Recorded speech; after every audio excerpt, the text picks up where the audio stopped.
একটা লোক পুরুষ, একটা লোক মহিলা, এই পুরুষ এই মহিলাকে বিয়ে করেছে, বুঝে আসছে? এখন তারা স্বামী স্ত্রী। এখন এ মহিলা জোরে জোরে কথা বলে, এই পুরুষটাকে বলে যে তোর এত জোরে কথা বলে আমার ভালো লাগে না রে। মহিলা তাও জোরে কথা বলে, পুরুষ বিরক্ত বলে যে কোন পাপ করছে জীবনে, বিপদ গলায় বসছে।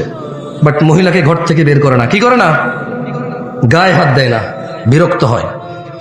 ওর বউ পান খায়, বললো যে তুই এত অল্প বয়সে পান খাওয়া শুরু করে দিলি, এমনি এমনি চা বাঁচতে আমার বিচ্ছিরি লাগে দেখতে আমার। কিন্তু বউকেও তালাক দেয় না, বাপের বাড়ি পাঠায় না, গায়ে হাত তোলে না, ওর জন্য জামা কিনে, কাপড় কিনে, ওর জন্য সুন্দর সুন্দর চুড়ি কিনে, লিপস্টিক কিনে, আলতা কিনে। ওর বউটা ওর মায়ের সাথে বিয়াদবি করে, কি সুন্দর করে বুঝায়, তুই তো মা হয়েছিস, আমাদের তো বাচ্চা কাচ্চা আছে, আমার মাটা বাপের একমাত্র পোলা আমি, আমার তো দুইটা ভাই নাই যে আমি যদি খেয়াল না রাখি আরেক ভাইয়ের বউ খেয়াল রাখবে, একটু খেয়াল রাখ না, আমরা ভদ্র পরিবারের লোক, আমি যদি তোর গায়ে হাত তুলি এখন, তোর সাথে ঝগড়া করি, মানুষ কি বলবে। ছেলের মাও বোঝে যে পরিবারটা সম্মানী, এই জন্য ছেলের বউ যত কিছুই করুক অতটা প্রতিক্রিয়া দেখায় না, মনে করে যে বোঝে না, অবুঝ, এরকম করে ছেড়ে দেয়। ও বউয়ের গায়ে হাত তোলে না, বাপের বাড়ি পাঠায় না, তালাক দেয় না।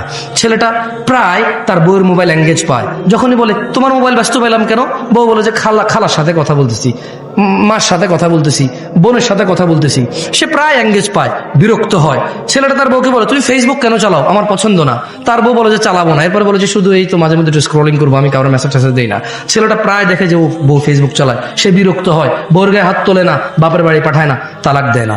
হঠাৎ যদি এই ছেলেটা ঘরে এসে দেখলো তার বউয়ের বিছানায় অন্য পুরুষের সাথে বউ শুয়ে আছে, এখন কি করবে সে? এখন এই ছেলেটা দেখলো তার স্ত্রী অন্য কারো বিছানায় শুয়ে আছে। আচ্ছা, এই যে তার মাকে কষ্ট দিল, এই যে মহিলা জোরে জোরে তার সাথে কথা বলে, এই যে মহিলা পান খায়, এই যে মহিলা সারা দিন ব্যস্ততা, মোবাইলে ব্যস্ত পায়, এই যে মহিলা ফেসবুক চালায়, ও কিন্তু তালাক দেয় নাই, দিছে? বলেন তো এবার ও রাখবে?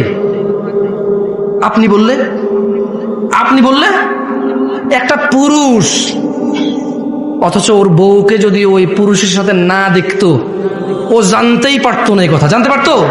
ক্ষমতা আছে? ধরেন ওর বউ একটা পুরুষের সাথে শুইল, ও 3 দিন পরে বাড়ি আসলো, ও ওর বউর সাথে শুইল, ওর কি বুঝার ক্ষমতা আছে ওর বউ আরেকজনের সাথে ছিল? আরে জোরে জবাব দেন ভাই।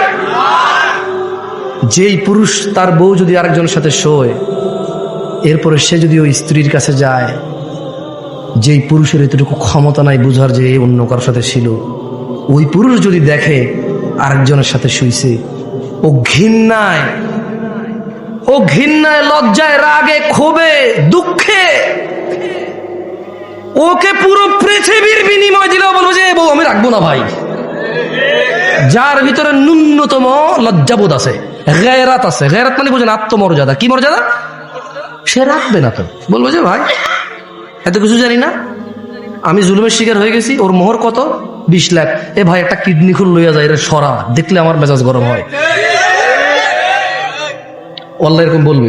যার ভিতরে ন্যূনতম আত্মমর্যাদা আছে সে বলবে যে 20 লাখ তো নাই, কিডনি একটা নিয়ে যা, 2 কিডনি লাগে না, 1 কিডনি বাঁচা যায়, ওর নিয়ে বাঁচা যাবে না ভাই, কিডনি ছাড়া বাঁচা যাবে গ্যারান্টি আছে, ওর সাথে বাঁচবো না। ও আমাকে ধোকা দিছে, ও আমার বংশ মর্যাদা নষ্ট করছে, ও আমার বংশ নষ্ট করে দিছে। এখন যে বাচ্চাটা আছে এটা কি আমার না আমার, আমি সেই সন্দেহে আছি। ও আমার আগামী প্রজন্ম ধ্বংস করে দিছে, আমার আগামী প্রজন্মের যে বাতি আমার, সে বাতি আমার কিনা আমি জানি না, আমি এতটা দুঃখে আছি।